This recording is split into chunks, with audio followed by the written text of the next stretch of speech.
Hello, and welcome to the Content Bite, a podcast for freelancers who use their words to make money. I'm Rachel Smith, a freelance journalist, copywriter, and content producer. I'm also the founder of Rachel's List, a jobs board and community for Australian writers and other creatives. And I'm Lynne Testoni. I'm a journalist and content writer as well. Rachel and I are your weekly co-hosts, and every week we bring you all kinds of tips, tricks, and some fabulous guests to help you make the most of your freelance business. So, Rach, I'm a firm believer in using your strengths. I started my business because I love words, and our sponsor, Rounded, helps me handle the numbers because it's an easy invoicing and accounting system. Yeah, I use it as well. You can make data-driven decisions about your rates, which clients to prioritize, and I love the gamification of it all. You love gamification. I do. I love how you can set what you want to earn that month and see it go up. It's great. Yeah.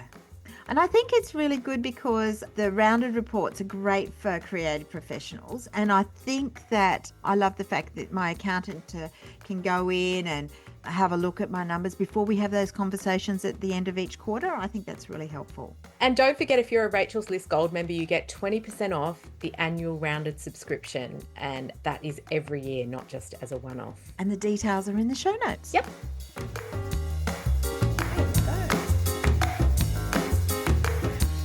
I don't know about you, Lynn, but I feel like my life is becoming more high tech every day. Even my notebook, my Remarkable, is digital.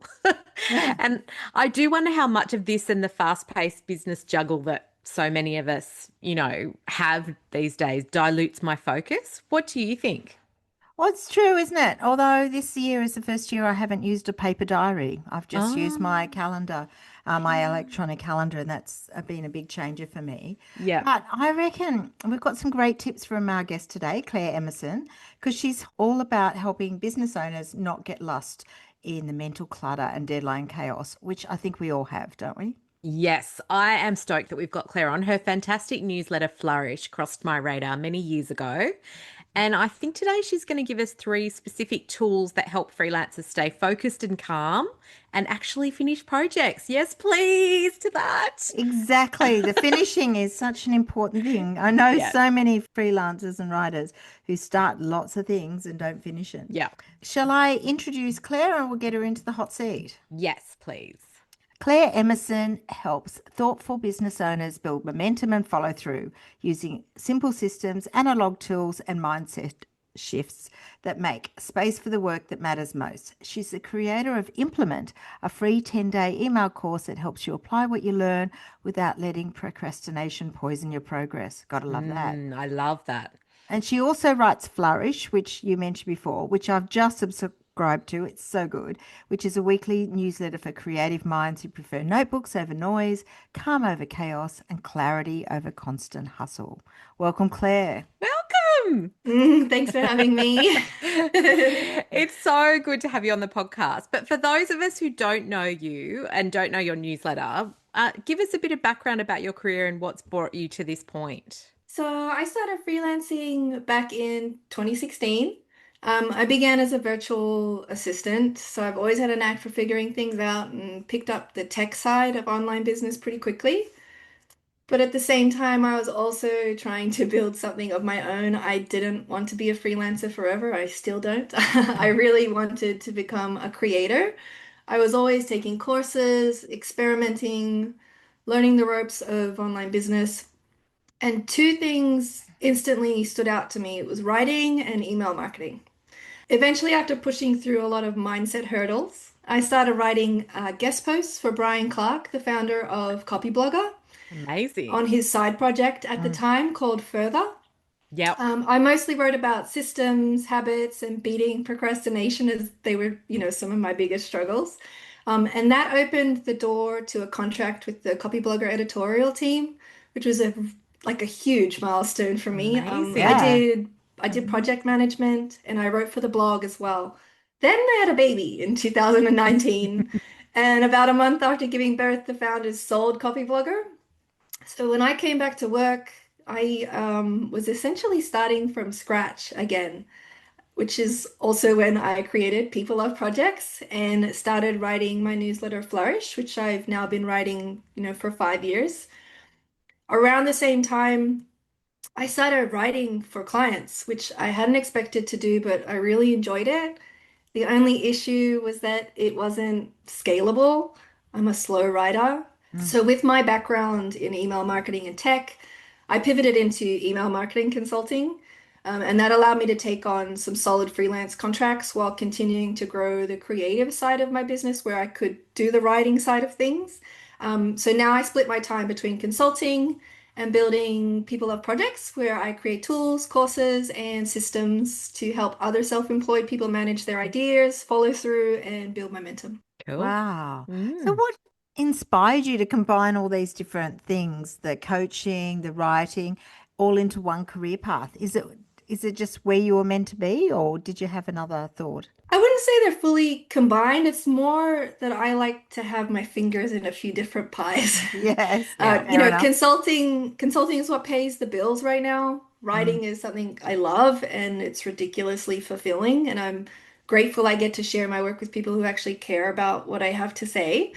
And the accountability coaching side of things really came from my love of virtual co-working. So during COVID, I started hosting sessions to feel a bit less isolated. It was like peak toddler time for me as well. I'm an introvert, so I like working alone, but not always. You Yeah, know, yeah. those sessions became such a powerful tool for staying focused, especially when you're running a business by yourself. And honestly, accountability just works. So if you struggle with procrastination, having other people's eyes on your work is one of the simplest and most effective ways to follow through.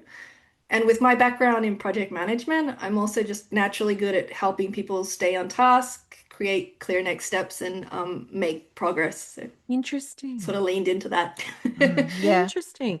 Yeah, we have a Wednesday writing sprint at Rachel's List, and it's fairly new, or maybe a year old or something. And Yep. it started off as 1 hour and is now 2 hours. And Mm, people love that longer time. They were just actually telling me today they can actually get into the flow state. And exactly. You really yeah, want to try and engage that because it's great. It's a great feeling. It's a wonderful peak experience to have during your day, and you don't you don't worry about the outcome because it's so enjoyable to sort of just involve Get into yourself in it. that Mm. process. Yeah. and also that whole thing of people being on camera, I suppose, doing it in person is great, but being The on body camera. doubling. Yeah, yeah, there's that body doubling effect. It's quite interesting, isn't it, about from a productivity perspective? Hmm. Yeah, how it works.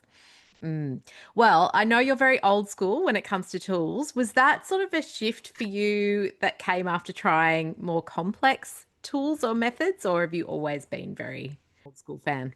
So, I mean, when I first dipped into self-employment, I found the day-to-day pretty overwhelming. You're not just managing work, you're dealing with all the mental and emotional stuff too, Yeah. like perfectionism and that loud, really loud inner critic. Mm. I kept thinking that the right tool would fix it, so I cycled through like to-do list apps every week, hoping something would stick. Nothing ever did. My tasks were like scattered across apps, Google Docs, spreadsheets, notebooks, and none of it helped me feel clearer or more in control, which is what I craved. Mm. What I was really missing was a system, something to help me manage my attention, not just my tasks. Eventually, I came across personal Kanban, which is a completely analog tool, and it literally changed everything. I've been using it since 2016, so that's what, 9 years, and Mm. I've never looked back, ever. Mm. No Oh. more trialing to do apps, I can tell you that much. Yeah. That's so interesting. What do you think we gain when we step back from all those digital apps, and there are so many out there, and work with things like pen and paper and visual tools? The biggest thing is that you're not digging into a device, which is full of distractions, just to figure out what to do each day, right? Yeah. Analog tools like pen and paper are tech-free, which means no learning curve, no subscriptions, and no temptation to check notifications. They also keep things simple, and that simplicity is what makes them usable, or at least from what I've found. It's easier to build a habit around a system that's very in your face, visual, tactile, and straightforward. Mm. And that's exactly what helps you stay organized and on track. Yeah. Interesting. Interesting. Yeah. I know we're going to get into the nitty-gritty of the three systems that you want to talk to us about, and Kanban is one of them. But before that, can we just touch on the common things that you see over and over that really test our sanity as freelancers? Mhm. A few things come up over and over. The first is that most freelancers come from some kind of structured job, so they're used to having systems around them. When you go out on your own, suddenly you have to create all that structure yourself, and it can be really destabilizing. The second is the inner stuff, fear of failure, self-doubt, procrastination. Those things might have shown up earlier in your career, but when you're working for yourself and pushing your limits, they get louder. And having tools for emotional regulation and just building self-awareness becomes really important. And the third thing I think I see probably the most is a lot of mental clutter.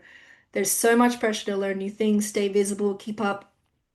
And in all that noise, your own business building projects get pushed to the side. So prioritizing your own work is hard, but it's Yes. also the thing that moves you forward. So, I think we're going to touch on that later on. Yeah, Yeah. yeah, it's sure. really a big one. Mm. Mm. So your philosophy is that you have three systems that you think can be a game changer for freelancers.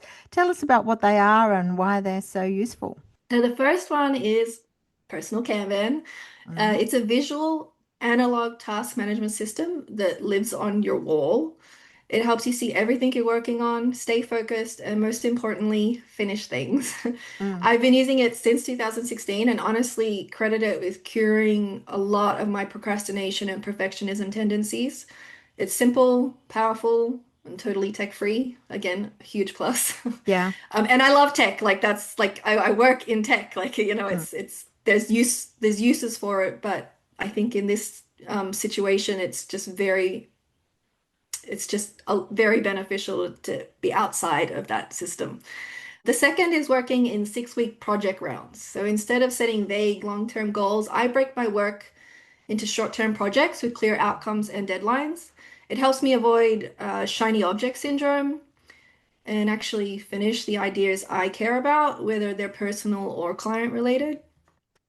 And the third is structured journaling, especially weekly retrospectives. So taking 10 minutes at the start of the week to reflect, reset, and plan helps cut through the noise and gives you a clear, calm way to move forward. It's one of the most underused tools for self-employed people and one of the most powerful. So those three systems, they work beautifully together and they're all designed to be simple, repeatable, and help me follow through on the work that matters most. Okay, so we're going to delve into these a little bit more. Let's start with the personal Kanban. Is that kind of like, if you were going to think about it from a digital tool perspective, is it sort of like a Trello board or how does it work in practice? I get it, it is what Trello is designed behind. Again, I would not suggest going digital for it. Mm. So even if you're a fan of to-do lists, like I love a good to-do list as well, but the problem is they're often linear and never ending. You just keep adding to them and they don't really help you see what you're actually working on or what's taking up space in your week. Mhm. Personal Mm. Kanban flips that on its head. It's visual. Again, it's analog. So Mm. you're using a whiteboard or a wall. It's there in front of you, and you're breaking up your work into columns, like options, ready, today, and done. Mm. So the real magic is in the today column because you're limiting how many tasks live there at once. So that Mm. one habit alone cuts down multitasking, reduces procrastination, helps you finish what you start. Way less, flip-flopping between things, content switching, all of that. And the done column deserves a special mention too. So, you're moving tickets or post-its into a done column every single week Mm. or every day because you're doing as you do a task. And acknowledging your achievements and seeing just how much you accomplished each week is gratifying and a great reminder of where your time, energy, and attention actually got spent. Kanban, as I mentioned, it's also tactical. So you're physically moving tasks from one column to the next, and that small action makes you feel part of the process, not just, someone watching a list pile up. Plus, no screens means no distractions. Yeah. It's quite Wow. proactive, really, isn't it? You feel like you're really achieving something just moving a Yeah. ticket. Yeah. Mm. So what columns you've got the just today column and the done column. What are the other columns that you might consider? So I'll just glance on over at my board here because that's the other beauty of it. So you've got the biggest column is called options, and that's really like that's your sketchboard. That's where you're dropping any new idea or task or something that comes your way, right? And you just stick it up there. Hmm. Where it starts to get more structured and more, you're making real decisions about what you're going to do each week is your ready column. So that's the main column that you're going to work from for that week. You set it up.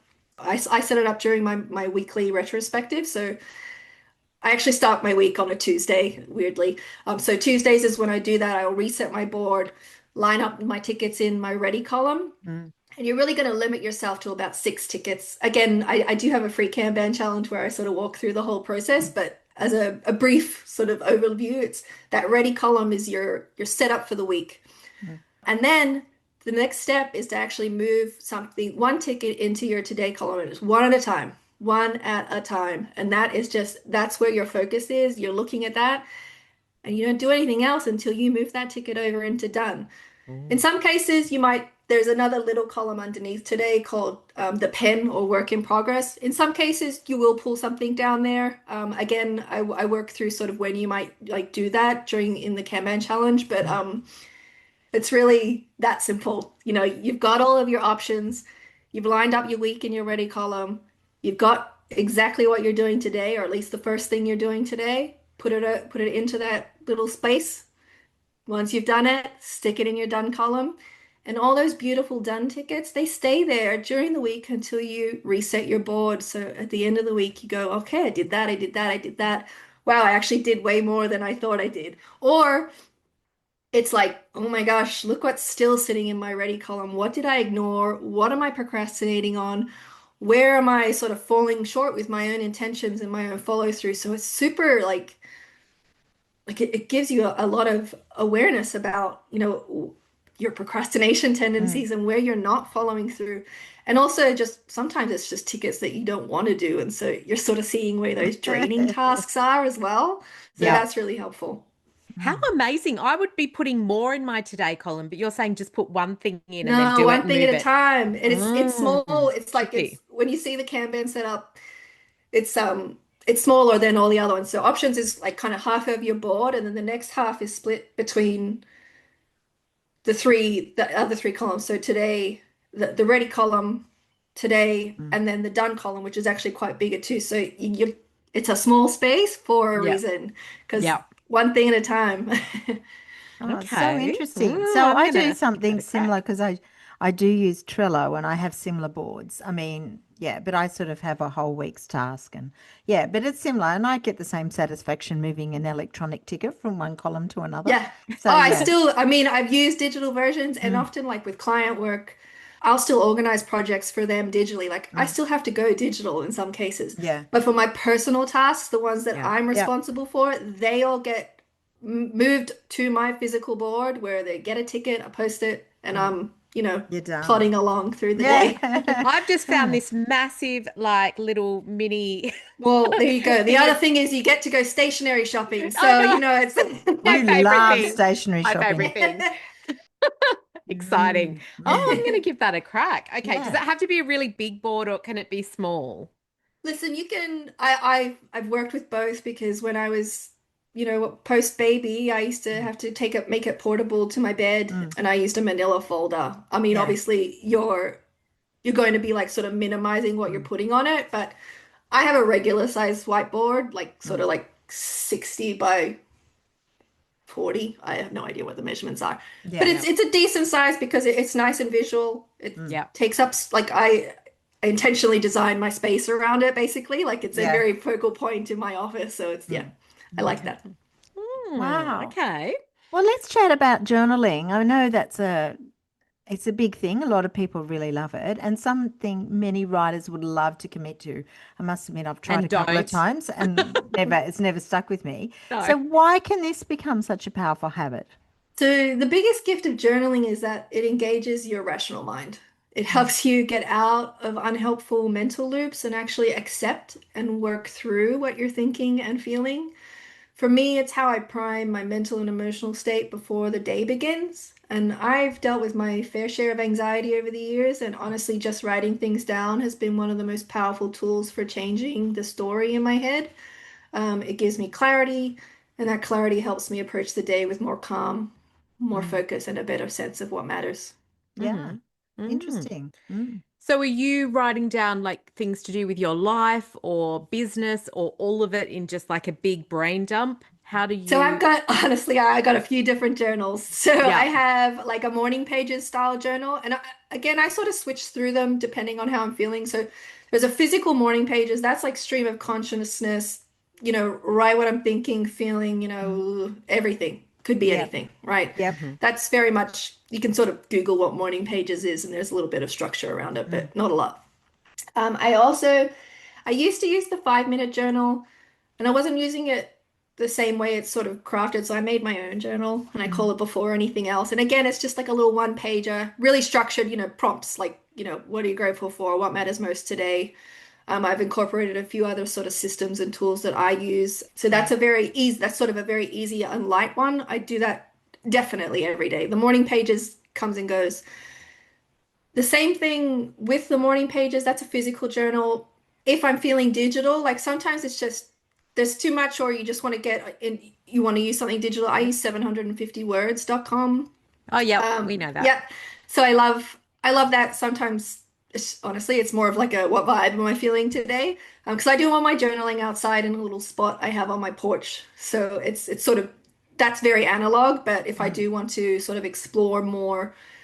Usually, I'd say I'm going to go digital if I'm exploring more of like the business sort of strategy side of things. Yeah. That's I think it's sort of a different sort of Mm. feeling. So I like to keep it. Plus, it's easy to copy and paste things over into actual sort of next step documents and that sort of thing. Mm. Mm. I got a lot of journals. I'm going to keep going. So I've also got Mm. like a weekly review scrapbook kind of one, which is more fun and personal. And I print out photos from my phone and sort of recap what the week was. Mm. I'm probably not as, that's more of a new one, so I'm not as consistent with that one. The other ones I do every day. Yeah.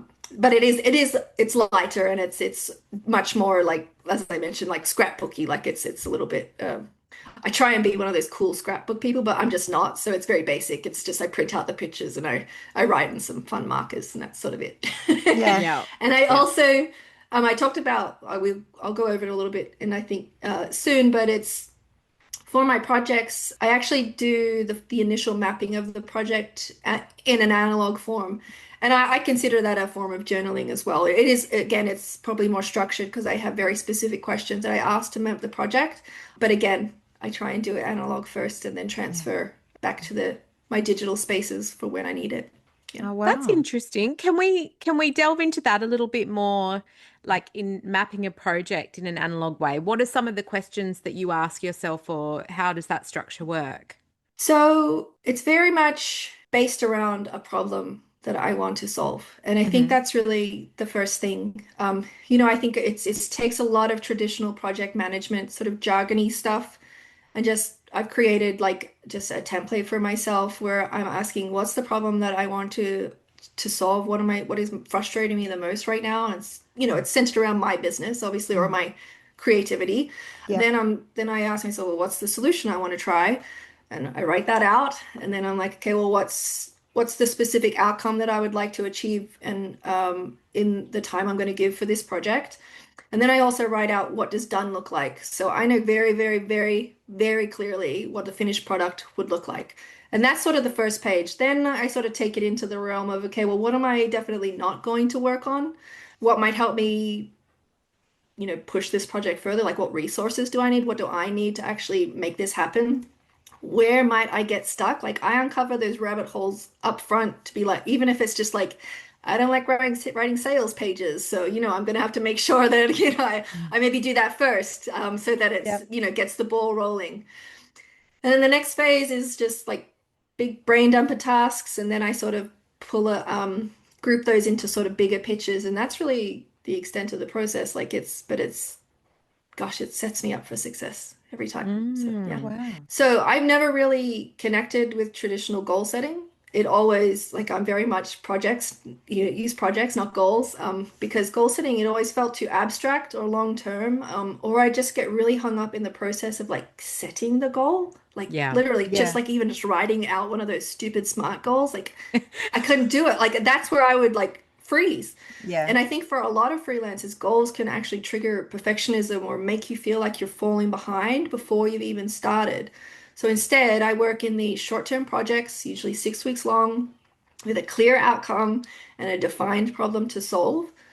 And so, like in practice, it looks sort of like instead of saying I want to grow my newsletter, I'll shape a project that's create and promote a new opt-in by the end of next month. So suddenly that vague goal becomes actionable, Hmm. and it forces you to focus on what you can do right now with the time and energy you've got. And that shift alone makes progress feel way more durable. And you don't get stuck in the planning phase forever. You just get to actually start. Yeah. Actually, that's one of the other prompts in my when I do the project mapping is what is my kickoff tasks? What can I do in 1 hour that will move me forward really quickly? Oh, that's a That great having idea. that little start, like that prompt to start, even if the rest of the plan, like the project expands or shrinks or whatever, that first task, that's going to set you up. So yeah, I really love that. That's a bit like your thing, Lynn, where you don't leave your desk without having started a story for the next day. Yeah, exactly. I don't Oh, like that's having a great. blank page to start with. I always, as The I'm dreaded blank finishing one, page. I start scoping out the next one, even if it's not very good. It's just something. So I'm not coming in the next morning or the next or after lunch or whatever with a blank page. It's important. It works for Mm. me. Yeah. That It sounds is good. fantastic. Mm, mm. Mm. Let's get a bit specific because I think it's really interesting and gives people a real practical thing to hang on to. Mm. So maybe have you got some sort of example either from your business or maybe someone you've worked with who, had some real transformation in their business using these sort of tools and systems? I think like I'm going to bring it back to writing. Yeah. One of the first big lessons I learned as a freelancer was that a task like write a blog post is Yeah. basically a trap. It looks simple, but it's Yeah. actually just way too big and vague to act on. It's not a project, but it's definitely not one task either. And that's where most people get stuck staring at a giant, undefined to do and thinking, this is too hard, or I don't have time for this today. Mm. What changed everything for me was, again, using personal Kanban because it helped me train this way, but learning to break things down into what I call atomic tasks. Thank you, James Clear. Each task on my Kanban board has to be something I can do in 50 minutes or less. That's my rule. Okay. So for writing, I now split the process into 7 clear steps. So one, what might have been one ticket, it's now 7. Oh, Right. okay. Yeah. Headline, outline, draft, edit, Mm. edit again, exfoliate, polish. And each one becomes a separate ticket on my board. And for me, each one is done on a different day, or at least in a different work session. Again, slow writer over here, but that's Mm. what works, that system, that breaking things down and making things feel accomplishable. And I still have to use that. I'm like, I've been writing for a while now, and I still need that. So that way, like I can see the progress, I can stay focused on one part at a time and actually finish the thing. And that shift from writing vague tasks to writing doable ones with really concrete like end products. So I ask, what does done look like for every Yeah. single task? And that's what gets written down on the ticket. It completely changed the way I work, and it made my task list feel possible again. Mm. So interesting. And also, because you're a slow writer, but splitting it into different days, it's giving that piece of writing time to breathe. And I'm a huge believer Absolutely. in that. Yeah. Mm. Mm. Yeah, it's Hmm. important. Just makes it better. Yeah, I Mm. find that does help with the overwhelm. I do something similar. I call it, this is my own personal label, salami tactics, a Mm. slice at a time. Oh, that's So I great. just do a slice of something, and it might be an interview, it might be a template, it might be the heading. Yeah, and I do Yeah. it bit by bit. So it's not Mhm. one big task. Yeah. Mm. Yeah, I can split projects into tasks in my project management system, which is for Mhm. freelancers. So it Mhm. really works like my brain. And then you just click a box when you've done the task. But I love the idea of visual stuff as well. So I'm wondering Mm. if this might help my procrastination. But we're gonna It helped talk mine, about I can tell you that much. yeah, we're gonna Yeah. talk about procrastination when you're working on your own stuff as opposed to your Mm. client stuff, where Mm. it's really easy because you're getting Mm. paid at the end and all that. But I wanted to first talk to you about, how these systems help freelancers, not be drained because we are drained by sort of endless client demands or clients who want things at the last minute. And as you mentioned earlier, digital distractions and things like that. Let's focus on the client side of things. How do they help with that? I mean, simply put, my systems help people prioritize their own work, Yeah. which is something that often gets lost when you're juggling client demands, right? Yeah. Even spending just 50 minutes first thing in the day on your own projects, whether it's marketing, implementing something you've learned, or moving a personal idea forward, can be energizing instead of draining. Yeah. And Yeah. that, I think, is the real shift. Instead of waiting until everything else is done, you make space for the work that matters to you. And Yeah. once that becomes a habit, even in small blocks, it builds momentum. It starts to feel fulfilling. And hey, sometimes it's even fun. Yeah. Wow, Yeah. fun. Right? Yeah. That's really great because I do prioritize client stuff over all my stuff. And Mm, then days go by and I still haven't got to my stuff. Mm, Yeah, it's mhm. interesting that you say that. Do it mm, first, or mm, even just do a block of your stuff first. mm. Yeah. Mm. So I do meet a lot of freelancers that who feel like they're constantly behind, bit overwhelmed, and like they're spinning wheels without going anywhere. So what's the first step you can do to break out of that? And what's, to say, okay, how can I move forward? The very first step I recommend, especially if you're feeling overwhelmed or behind, Mm. is something called the 50-minute focus finder. Yeah. The idea is simple. Set a timer for 50 minutes, grab a Mm, pen and paper, and do a full brain dump mm, of everything that's on your mind. So work, life, admin, half-done ideas, all of it. yeah. Keep writing the entire time. And yes, I know it just sounds like a brain dump, but the reason this works is because you stay with it long enough to get past the surface level noise. So Yeah. around like the 35-minute mark, you'll often hit like this second wave of clarity where deeper tasks and worries finally come to the surface. And the really good thing to do is like if you've got your list and you're like, oh, that's it, go back to the top of it, dissect, dissect, dissect, dissect. Like look at it and go, okay, well, what does that actually involve? What is all of the little subtasks for that Mm, tasks, mm. for that main task? By the end, what you've done is you've offloaded your mind and you now have something tangible to work with. So not just random thoughts, but a clear picture of actually what's on your plate. It's simple, but I've seen it completely shift people out of that paralysis mode and into action, myself included, many Yeah. Right. times. And that's called the 50-minute. 50-minute focus finder. I Yeah. don't think that's an official name, but it's my official name for it. It's very catchy. Works It's very quite catchy. well. Yeah. Okay, so we have to get onto this whole, working on your business thing, something freelancers all have to do. I find it very hard, and I find that that is when I procrastinate the most compared to when I'm working on a client project. So, does this come down to mindset or does it come down to something else in terms of fixing it?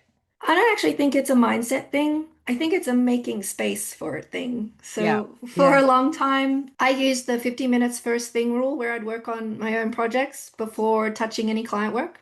That was Yeah. the Yeah. only way I could consistently make progress. Now that my son's in school, he started kindergarten this year, I've created a bit of a better rhythm. I dedicate one full day a week on Mondays to working on my own business, so no client work allowed. That's when I focus on marketing, product ideas, or anything that And helps that's why me. you said you start on Tuesday. Yeah, Tuesday. exactly. Yeah. Yeah. Yeah. Yeah. Yeah. Or So, anything. So it's really good. Like I can sort of, even if I drop the ball or something like in the past week working on my own stuff, I've got Monday to like get all those tickets done on my Kanban board Yeah. into the done column. yeah. And Mm. it's really, it helps me build something like sustainable. It's been like, it's been really refreshing to have that full day. At the same time, I know that working on your own business often stirs up a lot of mental blocks, so resistance, self-doubt, imposter syndrome. So yes, mindset matters, but what really helps is creating the space to face that discomfort and following through anyway. Hmm. Yeah. It's Yeah. Interesting. And why did you choose Monday? Just because of the way that you wanted to kind of have that day before you reset, I or? think so because I had worked. Tuesday was always the first day of daycare. Yes. I didn't have Mondays for daycare, so Tuesday just wasn't like a natural first day of the week. Plus, I work with a lot of US based clients, so Tuesday is their Monday, right? So that's Mm. I sort of managed it that way. And I liked coming out of the weekend knowing that Monday, because I often worked sort of Saturday mornings as well. Like that's just how I've always been. I like it. Like it's not like it's a chore or anything, but we always we have a great family day on Sundays, and it's very much focused on me and my little family and what we do on Sundays. But Monday was like I didn't have to dive straight into other people's stuff. I got to sort of have this day that I looked forward to, where I'm creating my own things, where I'm maybe doing some writing or creating some products or just pushing my projects forward, whatever I'm working on in that, that round that I'm in currently. So I really, I think it's been great for me. I love this idea. My VA does this, but her day is on a Wednesday. Yeah, any day works. Any Yeah, day. so her Yeah, day yeah. is today. So every Wednesday I'm like, oh, she's not around. She's not I have around. to do all this stuff. And then I get really jealous because I'm like, I need to have a day to do my own stuff. So yeah, yeah. I'm getting closer to making that happen. Good. Yeah. So I'd love to talk to you about your newsletter because, as I said, I'm a recent subscriber. So tell us a little bit about how it started and the sort of lessons you've learned in creating it. So, I mean, writing Flourish has taught me a lot about building a writing habit, staying Mm. connected to my audience, and using writing as a way to process and explore ideas in real time. Yeah. But honestly, the biggest lesson is write a newsletter you'd actually want to read. I sign up to my own list just to check how things are running, and honestly, I still love seeing it land in my inbox. So that's been a major goal for me for that is to create something useful, honest, and enjoyable. One of my favorite parts of it is that I sort of share book highlights of things of books I've read Yeah. and I share about 10 quotes from the book. It's like sort of like one book every month. So there's like 4 issues where we're focused on one book. And honestly, I love like because like sort of most of the time you forget what you've read, and Yeah. then I'm rereading it. I'm like, oh my God, that was so amazing, and it spurs something else. And I might also include like a system upgrade for people, so it's just something easy that they could try, like an experiment or something that they could try and sort of weave into their work week or their daily life that might improve it.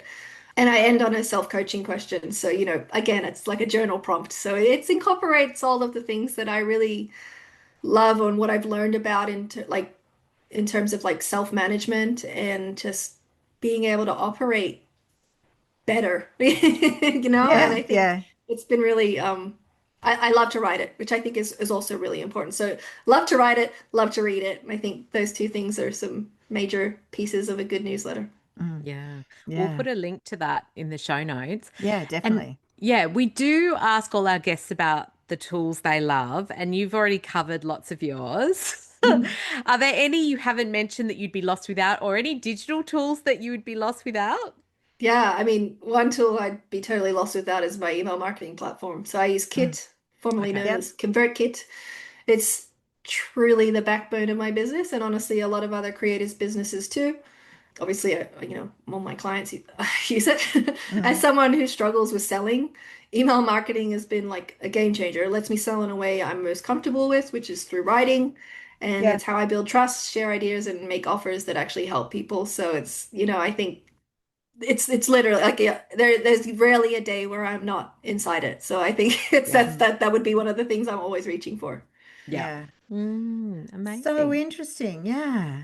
Thank you, Claire. It's been so lovely chatting to you. It's Yeah. so interesting. I think we're all thinking about how we work and systems we could use and how we could be better. I think it's really good. And it doesn't sound intimidating either, which is really important. That's good. Yeah. I want to Yeah. I want to immediately go to Officeworks and get Yeah. myself a whiteboard. Do You it. always want to go to Officeworks. So No, anyway, I now love you've got an Office. excuse.